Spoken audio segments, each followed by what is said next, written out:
જય દ્વારકાધીશ, જય જગન્નાથ। મિત્રો, આજે રથયાત્રાનો પાવન તહેવાર આપણા વચ્ચે આવેલો છે, તો આજનો મોકો કોઈએ ચૂકવો નહીં। આજે ભગવાન જગન્નાથ, સુભદ્રાજી અને ભગવાન બલભદ્રજી નગર યાત્રાએ નીકળશે। તો આજે સૌ કોઈ ભગવાનના દર્શન કરવા અચૂકથી જશે। કોઈ ટીવીના માધ્યમથી જોશે, તો કોઈ જગન્નાથપુરી જશે, તો કોઈ અમદાવાદની પોળમાં રથયાત્રા જોવા જશે। તો આજે દરેકે એક વસ્તુ કરવાની છે કે આજે ભગવાન જગન્નાથ કે બલભદ્ર ભગવાન પાસે કશું માગવાનું નથી। આજે માગવાનું છે માતા સુભદ્રાજી પાસે। જો નાની બહેન મોટા ભાઈ પાસે કંઈ પણ માગે તો ઇતિહાસ સાક્ષી છે કે મોટો ભાઈ દેવું કરીને પણ એ વસ્તુ પૂરી કરે છે।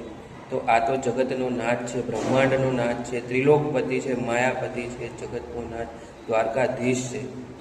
તો એમની પાસે એમની નાની બહેન માગશે કે આ પોળના નાકે પેલો ભજીયાની લારી પાસે ભાઈ ઊભો ઊભો બે હાથ જોડીને મારા પાસે આજે માગી રહ્યો છે, એ તમારે એને આપવાનું છે। તો દુનિયામાં કોઈની તાકાત નથી કે તમને ના મળી શકે। પછી તમારા પાક ઉપર રાહુ હોય, કેતુ હોય કે સાડા સાતી હોય, કંઈ પણ હોય, તમારી માંગ અચૂકથી પૂરી થશે।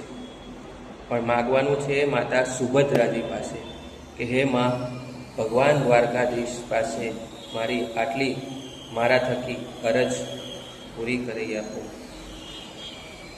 તો ડાયરેક્ટ કાનાજી પાસે જો માગશો તો કર્મના સિદ્ધાંતો આડે આવશે। પણ આજનો દિવસ ચૂક્યા વગર આટલું કરજો તો મોહ માયામાંથી બહાર નીકળશો અને તમારા EMI પૂરા થશે। નહીં તો આખી જિંદગી EMI ભર્યા કરશો। કશું જ લેવાનું નથી। માતાજી પાસે માગજો, એમને કહેજો મોટા ભાઈ પાસે મારે આટલું જોઈએ છે, માં મારી અરજ પહોંચાડ। જય જગન્નાથ।